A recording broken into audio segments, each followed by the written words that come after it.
ಮಮೈವಾಂಶೋ ಜೀವಲೋಕೆ ಜೀವಭೂತಃ ಸನಾತನಃ ಮನಃ ಷಷ್ಠಾನೀಂದ್ರಿಯಾಣಿ ಪ್ರಕೃತಿಸ್ಥಾನಿ ಕರ್ಷತಿ. ಎಲ್ಲಾ ಮನುಷ್ಯರು ಈಶ್ವರನ ಮಕ್ಕಳೇ. ಮಾನವ ಶರೀರದ ಸಾರ್ಥಕತೆ. ಕಿಂ ಪುನರ್ಬ್ರಾಹ್ಮಣ ಪುಣ್ಯಾ ಭಕ್ತಾ ರಾಜರ್ಷಯಸ್ತಥಾ ಅನಿತ್ಯಮಸುಖಂ ಲೋಕಂ ಇಮಂ ಪ್ರಾಪ್ಯ ಭಜಸ್ವ ಮಾಂ. ಸುಖವಿಲ್ಲದ್ದು ಕ್ಷಣಕ್ಕೆ ನಾಶವಾಗುವಂಥದ್ದು. ಆದರೆ ದುರ್ಲಾಭವಾದ ಮಾನವ ಶರೀರವನ್ನು ಪಡೆದುಕೊಂಡು ನನ್ನ ಭಜನೆಯನ್ನು ಮಾಡಿ. ಅರ್ಥಾತ್ ಭಜನೆಗೆ ಅಧಿಕಾರವು ಮನುಷ್ಯ ಶರೀರವನ್ನು ಧರಿಸಿದವರಿಗೆ ಇರುತ್ತದೆ. ಮನುಷ್ಯರಲ್ಲಿ ಎರಡೇ ಜಾತಿ ಇರುವುದು. ದ್ವೌ ಭೂತ ಸರ್ಗೌ ಲೋಕೇಸ್ಮಿನ್ ದೈವ ಆಸುರ ಏವ ಚ ದೈವೋ ವಿಸ್ತರಶಃ ಪ್ರೋಕ್ತ ಆಸುರಂ ಪಾರ್ಥ ಮೇ ಶೃಣು. ದೇವತೆಗಳು ಅಸುರರು ಎಂದು ಮನುಷ್ಯರು ಎರಡೇ ರೀತಿ ಇರುತ್ತಾರೆ. ಯಾರ ಹೃದಯದಲ್ಲಿ ದೈವ ಸಂಪತ್ತಿನ ಕೆಲಸ ನಡೆಯುತ್ತಿರುತ್ತದೋ ಅವನು ದೇವನು. ಹಾಗೆಯೇ ಅಸುರ ಸಂಪತ್ತಿನ ಕೆಲಸ ನಡೆಯುತ್ತಿದ್ದರೆ ಅವನು ಅಸುರನು. ಮೂರನೇ ಜಾತಿಯ ಸೃಷ್ಟಿ ಇರುವುದಿಲ್ಲ. ಪ್ರತಿಯೊಂದು ಬಯಕೆಯು ಈಶ್ವರನಿಂದ ಸುಲಭವಾಗಿ ಸಿಗುತ್ತದೆ. ತ್ರೈವಿದ್ಯಾ ಮಾಂ ಸೋಮಪಾಃ ಭೂತಪಾಪಾಃ ಯಜ್ಞೈರಿಷ್ಟ್ವಾ ಸ್ವರ್ಗತಿಂ ಪ್ರಾರ್ಥಯಂತೆ ತೇ ಪುಣ್ಯಮಾಸಾದ್ಯ ಸುರೇಂದ್ರಲೋಕಂ ಅಶ್ನಂತಿ ದಿವ್ಯಾನ್ ದಿವಿ ದೇವಭೋಗಾನ್. ನನ್ನನ್ನು ಭಜಿಸಿ ಜನರು ಸ್ವರ್ಗದ ಕಾಮನೆ ಕೂಡ ಮಾಡುತ್ತಾರೆ. ಅವರಿಗೆ ನಾನು ಅದನ್ನು ಕೊಡುತ್ತೇನೆ. ಅಂದರೆ ಎಲ್ಲವನ್ನೂ ಒಬ್ಬ ಪರಮಾತ್ಮನಿಂದ ಪಡೆಯುವುದು ಸುಲಭ. ಭಗವಂತನಿಗೆ ಶರಣಾಗುವುದರಿಂದ ಪಾಪಗಳ ನಾಶವು. ಅಪಿ ಚೇದಸಿ ಪಾಪೇಭ್ಯಃ ಸರ್ವೇಭ್ಯಃ ಪಾಪಕೃತ್ತಮಃ ಸರ್ವಂ ಜ್ಞಾನಪ್ಲವೇನೈವ ವೃಜಿನಂ ಸಂತರಿಷ್ಯಸಿ. ಅತಿ ಪಾಪಿಗಿಂತಲೂ ಹೆಚ್ಚು ಪಾಪವನ್ನು ಮಾಡಿದವನು ಜ್ಞಾನರೂಪವಾದ ದೋಣಿಯಿಂದ ಏನೂ ಸಂಶಯವಿಲ್ಲದೆ ಎಲ್ಲವನ್ನೂ ದಾಟುವನು. ಜ್ಞಾನವು ಅಧ್ಯಾತ್ಮಜ್ಞಾನ ನಿತ್ಯತ್ವಂ ತತ್ವಜ್ಞಾನಾರ್ಥದರ್ಶನಂ ಏತಜ್ಞಾನಮಿತಿ ಪ್ರೋಕ್ತಂ ಅಜ್ಞಾನಂ ಯದತೋನ್ಯಥಾ. ಆತ್ಮನಿಗೆ ಅಧೀನವಾದ ಆಚರಣೆಯು ತತ್ವದ ಅರ್ಥರೂಪವಾದ ನನ್ನದಾದ ಪರಮಾತ್ಮನ ಪ್ರತ್ಯಕ್ಷ ದರ್ಶನವೂ ಜ್ಞಾನವು. ಇದಕ್ಕಿಂತ ಬೇರೆಯಾಗಿರುವುದೆಲ್ಲ ಅಜ್ಞಾನವು. ಆದ್ದರಿಂದ ಈಶ್ವರನನ್ನು ಪ್ರತ್ಯಕ್ಷವಾಗಿ ಗೊತ್ತು ಮಾಡಿಕೊಳ್ಳುವುದೇ ಜ್ಞಾನವು. ಭಜಿಸುವುದಕ್ಕೆ ಎಲ್ಲರಿಗೂ ಅಧಿಕಾರವು. ಅಪಿ ಚೇತ್ ಸುದುರಾಚಾರೋ ಭಜತೆ ಮಾಮನನ್ಯಭಾಕ್ ಸಾಧುರೇವ ಸಮಂತವ್ಯಃ ಸಮ್ಯಗ್ ವ್ಯವಸಿತೋ ಹಿ ಸಃ.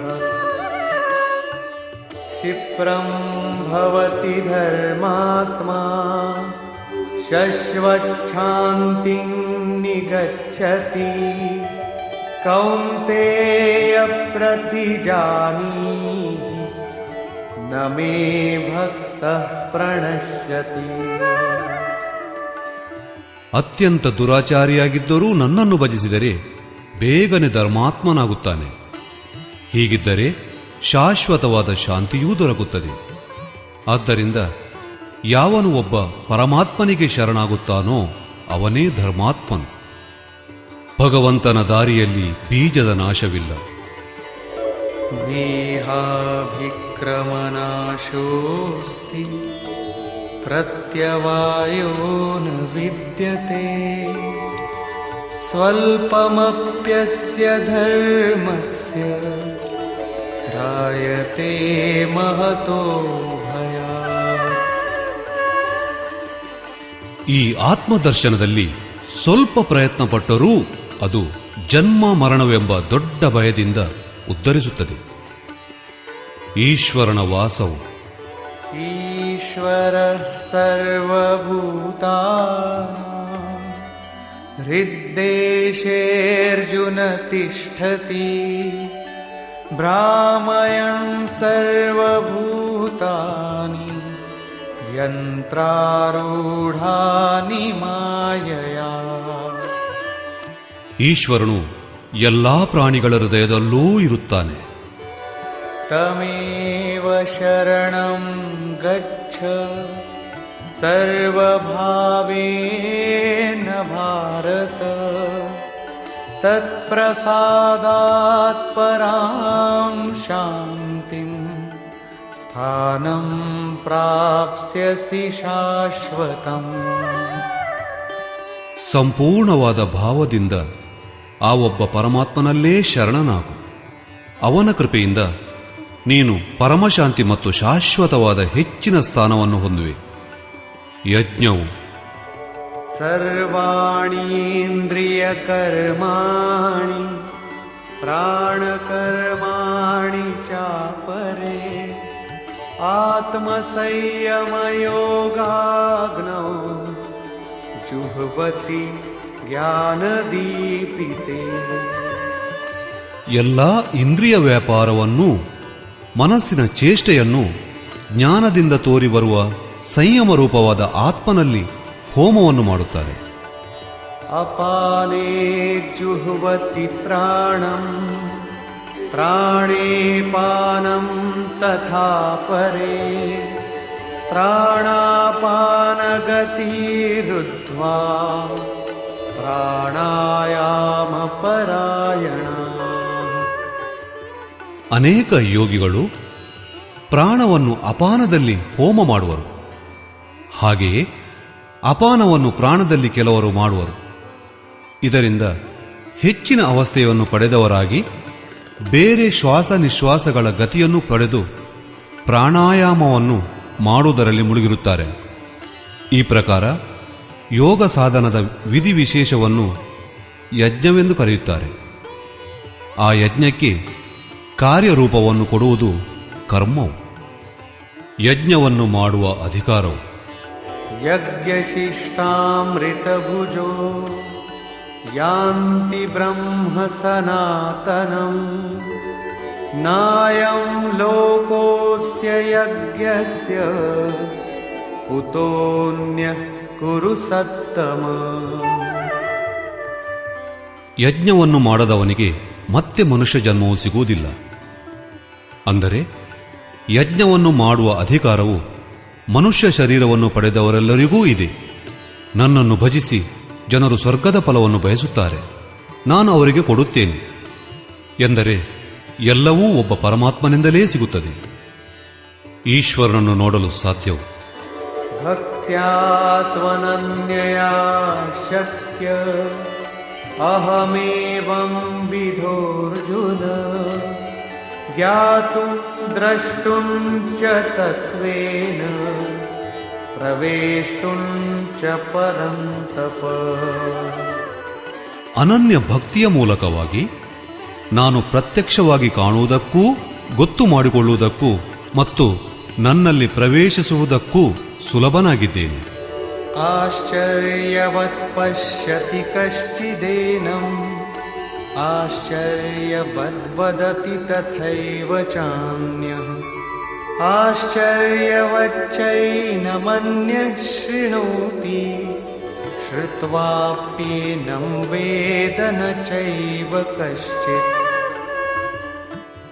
ಈ ಅವಿನಾಶಿಯಾದ ಆತ್ಮನನ್ನು ವಿರಳವಾಗಿ ಯಾವನೋ ಒಬ್ಬನು ಆಶ್ಚರ್ಯದಂತೆ ಕಾಣುತ್ತಾನೆ ಎಂದರೆ ಇದು ಪ್ರತ್ಯಕ್ಷ ದರ್ಶನವೇ. ಆತ್ಮನೇ ಸತ್ಯನು ಮತ್ತು ಸನಾತನನು.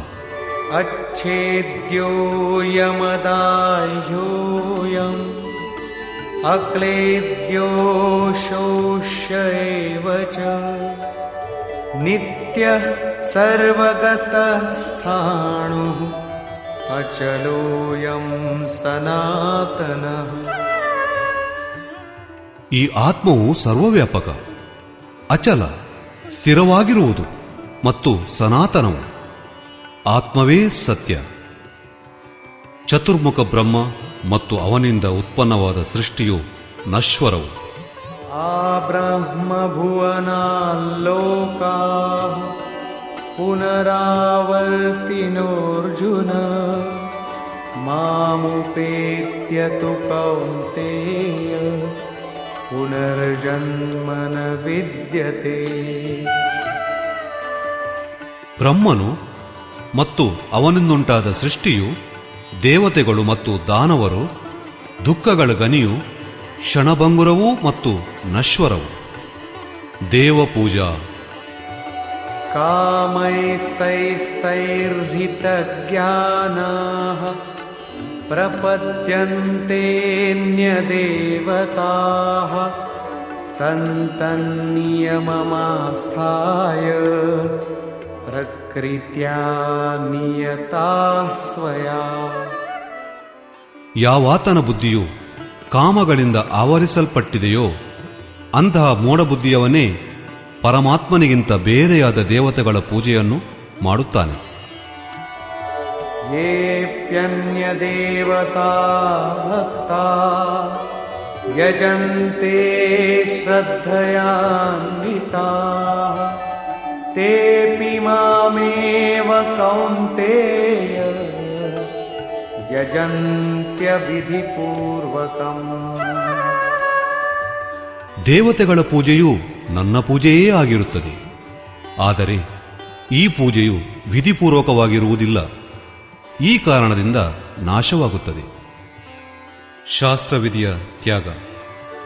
ಯಜಂತೆ ಸಾತ್ವಿಕಾ ದೇವಾನ್ ಯಕ್ಷರಕ್ಷಾಂಸಿ ರಾಜಸಾಃ ಪ್ರೇತಾನ್ ಭೂತಗಣಾಂಶ್ಚಾನ್ಯೇ ಯಜಂತೆ ತಾಮಸಾ ಜನಾಃ.